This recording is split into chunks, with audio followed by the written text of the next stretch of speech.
Before we start, this is all my personal opinion. I will also rank these doctors on their episodes as well. So, with that out of the way, let's rank all the doctors. So, number 1 is my all-time favorite doctor, Jodie Whittaker.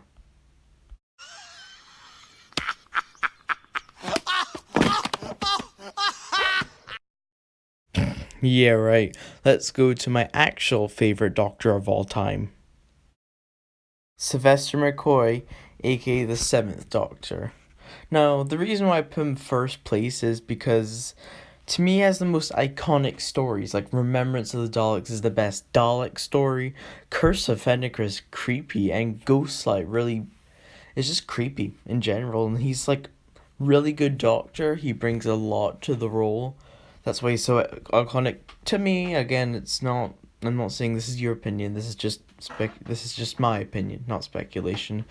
So yeah, the other reason I like him because he's like the most definitive Doctor. Also, his stories like with Ace and the TARDIS team, as people are calling it, are really tight. Cause I mean, Ace destroys a Dalek, and the Remembrance of the Dalek.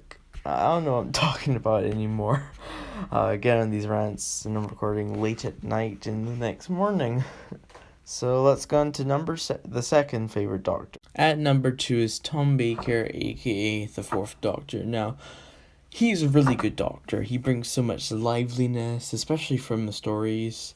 Again, 7th Doctor did that pretty well. I can't really justify. He's a really good Doctor, especially more of the episodes. I like near the end of the run. I really wish he encountered the Master more. What I do like is how when they brought back monsters from like the Pertwee era, and I'm not gonna say Cybermen because that episode was terrible. Like the Sontaran experiment, they really brought forth ones, especially because the first like continuing arc from Robot going to like Revenge. I think Revenge of Simon was the last time, and they just got the TARDIS and did 10 stuff like from that 2 points. No, because Genesis of the Daleks. So from from Robot to Genesis of the Daleks, it's like over story arc, which I really like, and I wish they brought more to the following seasons, having this huge story arc that not really a story arc, but like the reason they didn't have the TARDIS, so it was just through teleportation that it managed to get there, which I really, really liked. Yeah, let's go on to number 3. So third place is David Tennant, aka the 10th Doctor. He's really good. He had some of the best stories and some of the more emotional parts of Doctor Who. I think most people probably put him like closer to the top. The only reason why he's in third place, which is still pretty good for being it, is some episodes were just boring. Like with the Sontaran one, I did not like that. There's like Blang, Family of Blood, which everyone jumps to, but it's not really the best. Although every episode he does bring a lot of personality to Doctor, especially in Family of Blood, where it brings out the aspect of, well, the Doctor was human. What else could I really add? It's gonna be a really mishmash episode. I don't know, I'm telling this near the first quarter or something of it.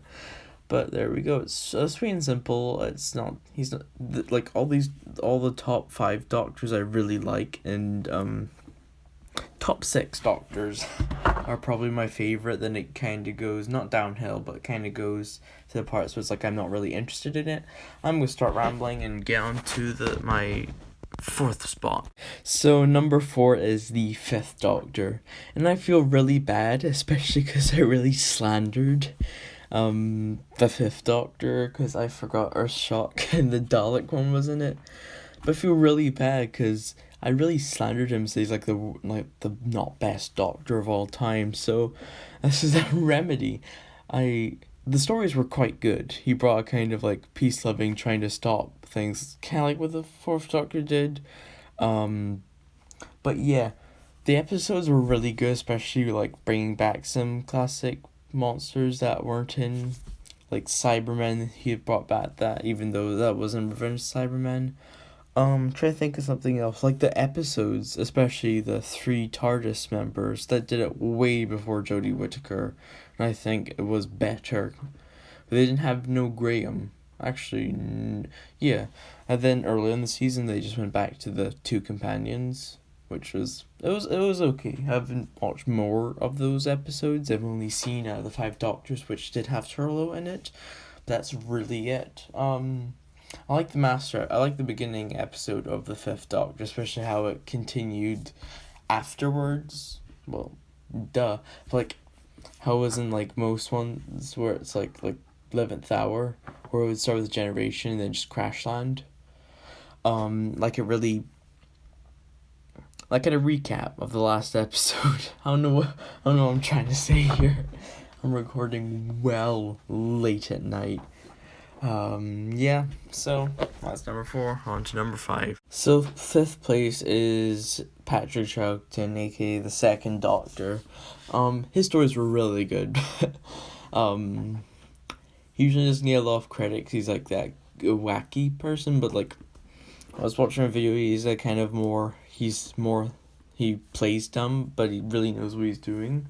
With the episodes I have of him, The Invasion, Tomb of the Siren, I've seen parts of Moonbase, he really brings a lot of likability to the Doctor. I know you're supposed to like him, and most people like him, but he brought like the most kindness and the most like, especially with Jamie as well, he brought there's so many Cybermen episodes for Patrick Troughton. I could probably make a whole list of the ranking of each one. Actually, I couldn't because I haven't seen one of them. I haven't seen Wheel in Space as well. I've seen parts of that. I've seen parts of Dalek Master Plan. It was really good, especially because the first episode was with a Dalek. The flute, that was pretty cool. The next Doctor would be the last good Doctor in like quotes. So on we go to the next Doctor. So in 6th place we have John Pertwee, the 3rd Doctor. This is the last quote unquote good Doctor that I really, really like, especially because he introduced one of the more villainous the Sontarans in the Time Warrior, which was, most of his episodes were really good. The Silurian one where they have the Silurian and the Sea Devils, where they introduced like classic bad guys, but were like, oh, these are the rulers of the earth, so do you feel bad for them when Unit bombs it? And also, he's karate. He's like James Bond. In fact, the one I have here from the Time Warrior, not on the photo because that was taken, not taken somewhere else, but is from a different episode. Actually, I'll probably pop her up on screen right now. Ow. Anyway, the 3rd Doctor, he had some really, really good stories. The Autons, he probably has the best first episode. And the entirety of Doctor Who, besides Time of the Rani.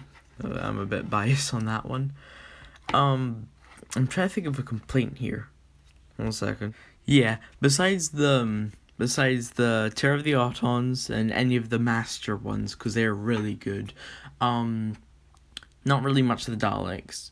The Silurian ones were good, Sea Devil ones, and the Sontaran ones. And that was it. That was really it, except for Inferno. I thought that was okay, but he doesn't have the most memorable stories. He does, but if you look at the rest of them, they're not really. Like, the Who-mobile. As a fan, I regret to see the Who-mobile, but there you go. Anyway, I think we should stop dwelling and get to the next Doctor. So, in 7th place, we have Christopher Eccleston, the 9th Doctor. Now, I'm putting him at this place. He only had 1 season. Now, it doesn't sound like this should be a problem, but we didn't get enough time to establish his character. Yes, we kinda did, but they weren't, most of the episodes weren't that good. Rose was good, the Slitheen 2-parter was good. But that's really it. He's a good actor. He played a good doctor. But I'm also judging these doctors on the stories as well, because that overall rounds them. But he wasn't. He's a good actor, but he only had one season. Except for poor Paul McGann, he only had one episode. One TV movie, but more or less call it one episode, just without the transitions. But yeah, I'm sorry all you diehard Christopher Eccleston fans, but yeah. Radio, on to the next Doctor. So to number 8 is Matt Smith. The reason why he's here is because most of the episodes, besides a couple of few, Slitheen ones again, Angels of Manhattan, and a certain other few, they're not very good. These two, childish in a good way, but just a bit more for it to slightly get annoying for some parts. Although it does have one of the greatest lines in Doctor Who I've ever heard, sorry. We're gonna die, let's die looking like a Peruvian folk band. They did have some good episodes, I love the Paradigm Daleks. I love the Victory of the Daleks. It's not my favorite Dalek story. That again goes to Remembrance of the Daleks, but it's a very good story. The Weeping Angel one, where you lose Rory, River Song getting more in depth, and the Weeping Angel ones were very, very good, especially the 2-parter Flesh and Stone. That was a really good. I've heard some compare it to Alien to Aliens, which I've only seen the first one. I don't know how we're talking about aliens. Let's talk about that next. Yeah, that's really it. Now on to the next Doctor. Now, do you remember at the beginning where I said this is based on the episodes as well as the acting? Well, more based towards the episodes as well as the Doctor itself. That's why 12th Doctor is so far down. He is a good actor. He does good with what he was given. What he was giving was absolute garbage. It is the worst modern series of Doctor Who ever. No one liked Claire. Bill was okay at best, but she only had one season. And that's it. And it's so really annoying because he does have good things about it, but some of the episodes really, really let him down. The Cybermen ones. I think his last 2 episodes weren't the best. They weren't as bad as End of Time, but they were certainly up there with not very good ones. I did like the episode where he was on his own. I liked. What else did I like about the 12th Doctor? This is as soon after this one where it's up to him. It was more of the pity Doctors, where it's the episodes let them down. Again, he did have some, or just to recap, he did have some good qualities. He was a certainly good Doctor, but really let him down. Now this portion was the scripts that let the Doctors down. Now it's into just rubbish territory. On we go. So at number 10, we have the 8th Doctor. Now I know he's in Big Finish, so don't tell me in the comments just saying, oh, he's in Big Finish, you should go read it because he's really good in that or something. I'm basing him off the movie. He is not a memorable Doctor at all. He does a decent performance. Again, same with Christopher Eccleston, except he was a good Doctor. not many good episodes, but very good Doctor. This one, terrible movie from what I remember, and just not very good Doctor. The Master as well, and being part human, and the Daleks is not unacceptable, but when you're a fan of the show, you really feel like this is what it has left, and but after this is when the show was cancelled. So you have to remember back in that time. I'm not from that time, but when you remember back when you hear us talking about that was it. No one knew if it was coming back. There's petitions. That's when Big Finish started, and this was the last classic Who thing we got, and it was rubbish. It really let it down. It should have just ended with Sylvester McCoy and not done the movie or tried to do the Paul McGann one with a better script. This is the part where it's like, I feel bad for him because it's like the 12th Doctor where he has potential, but the script, the whole thing lets him down. The TARDIS looks awful. Let's get that out of the way now. And the way that the 7th Doctor just unceremoniously dies by a gunshot, like Batman's parents. I'm gonna stop whining and get on to the next Doctor, which is very controversial. Well, actually, I don't know. The one after that's very controversial. Right, on we go. So yeah, number 11, that's Colin Baker as the 6th Doctor. He is not the Doctor. I know he's some people's favourite Doctors, and he did a good enough. I've only seen 2, which is the Cyberman one, which was okay, and the Dalek one was okay. But from what I've seen, he's a cowardly Doctor. He hides behind his companions. I don't know. He uses a gun, which I know most of the other Doctors kind of used a gun. Matt Smith did. I remember one of the other Doctors used a gun. But he just completely shot down Cybermen. Like John Pertwee, you could argue that John Pertwee attacked people. I don't know why you would. I don't know. I'm bringing it up just so we get that out of the way. He did fight back, but he didn't use a cyber gun to defeat Cyber. Well, he didn't face Cybermen, but anyway. Again, not a very good Doctor. He's not iconic. I know Big Finish and that, but like I said previously, we're not going off Big Finish.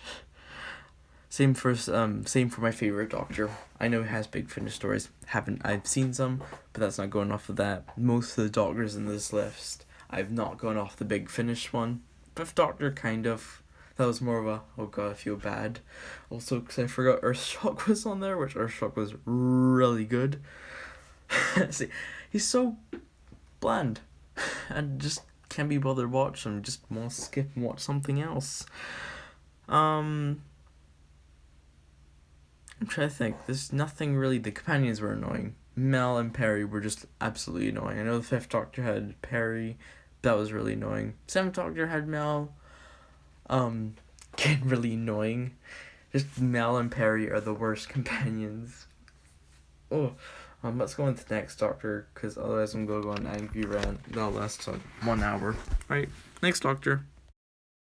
Gee, it sure is boring around here. Don't worry, I'll be over soon. I want it to stop as well, because I've been going on.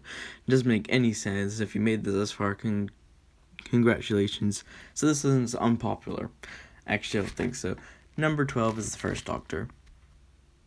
He's too granddad, just space grumpy granddad. He's not the Doctor. Yeah, he looks like the Doctor, and he is the Doctor. He's just a grumpy old space granddad.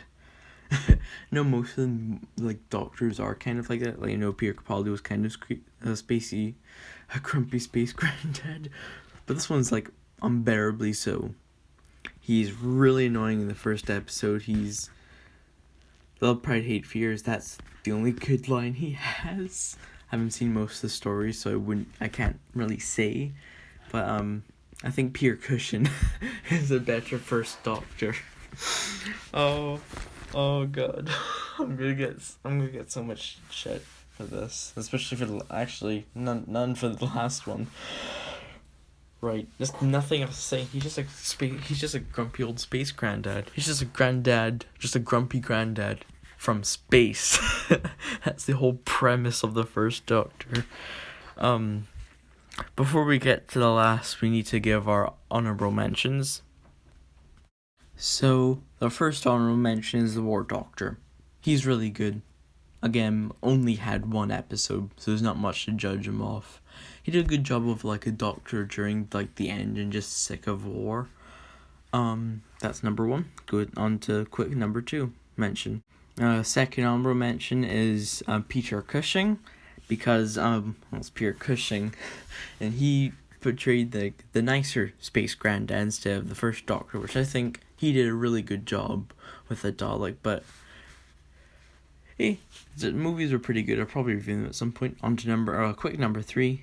And our last honorable mention is Donna Noble. So, we move on to The Last Doctor. The bottom of the barrel. And, well, think about it. Who else could it be? Well, I'll tell you who it is. It's, of course, Jodie Whittaker. I do not like her. She is a terrible doctor. I'm not all against a female doctor. I'm all for her and stuff, but this is not how you do it. She is a terrible doctor. Remember how I was talking about Matt Smith was the right kind of childish? She's the worst. The episodes are terrible. I mean, people are talking about how good Spyfall was and the God Plus references, but it was terrible. Especially Chris Chibnall. The episode's terrible.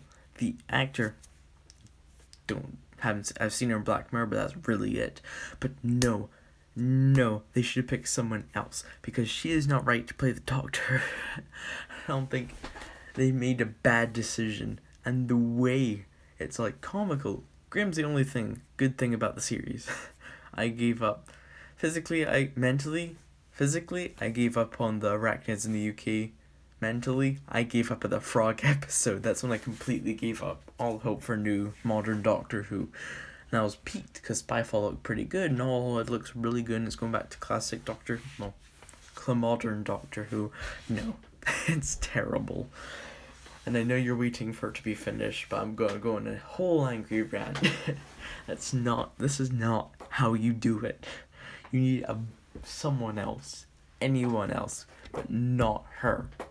I'm sorry, I'm just going on an angry rant, which makes no sense, but no, she's a terrible doctor. And I'll make a couple episodes about some things.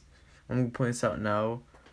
It's just the companions as well. Let's talk about them very quickly. Graham's funny. The only good thing about it. Do you want the only good thing about Ryan and Yazar? One of them's scared of ladders, the other one's there for no reason at all. You can pick which one, because it doesn't really matter. Actually, it doesn't matter because Ryan's scared of ladders, but the second one applies to all of them. Just have Graham. One single companion. That will work. I'm going to stop now, because I'm talking about the whole series in general. This is a fucking train wreck. God. Anyway, it's 3:00 in the morning. I'm gonna get ready for bed. Stay tuned for the Invasion review or Sontaran Experiment review. Coming soon. Good night.